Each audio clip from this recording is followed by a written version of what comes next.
बिस्मिल्लाहिर्रहमानिर्रहीम। Dear students, आज के लेक्चर के अंदर हम एक्सप्लेन करेंगे क्वाड्रिलेटरल क्या चीज़ होती है और उसका एंगल चेंज करने और उसकी लेंथ चेंज करने से क्वाड्रिलेटरल की कितनी टाइप्स बनती हैं। सबसे पहले देखते हैं आपके सामने डायग्राम के अंदर, अगर हमारे पास क्वाड्रिलेटरल के अंदर दो साइड की लंबाई बराबर हो और दो साइड की बराबर ना हो लेकिन एंगल 90 डिग्री के हों तो ऐसी क्वाड्रिलेटरल को रेक्टेंगल कहते हैं। लेकिन अगर इसकी साइड इक्वल हो जाएं, एंगल भी 90 डिग्री के बन जाएं, ऐसी क्वाड्रिलेटरल को स्क्वायर का नाम दिया जाता है। अगर इसके ऊपर हम डायगोनल बनाएं तो वो लाइनें जो इनके वर्टिसेस को क्रॉस करती हैं उनको हम डायगोनल का नाम देते हैं।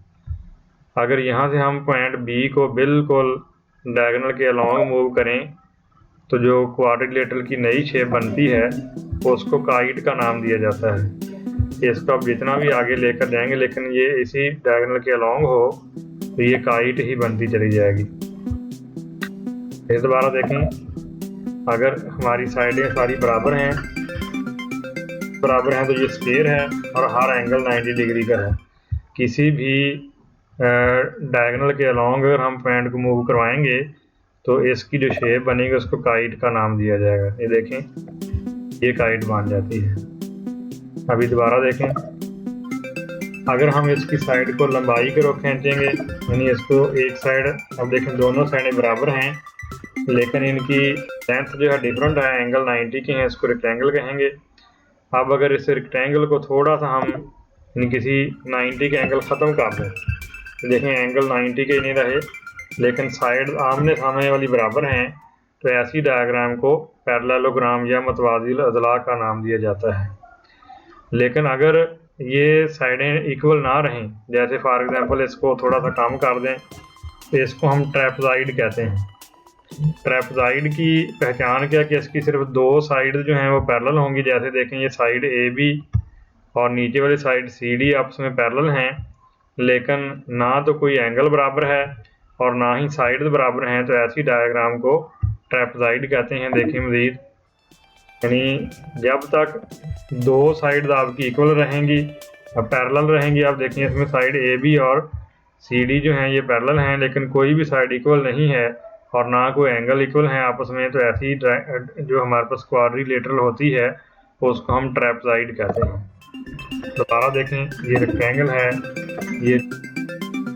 अब अगर हम किसी साइड को यानी एंगल को चेंज कर दें, आउटर साइड की तरफ चेंज करें या इनर साइड की तरफ, किसी भी तरफ को लेकर जाएं, तो देखेंगे एक क्वाड्रिलेटरल बन गई लेकिन इसका नाम होगा कन्वेक्स क्वाड्रिलेटरल।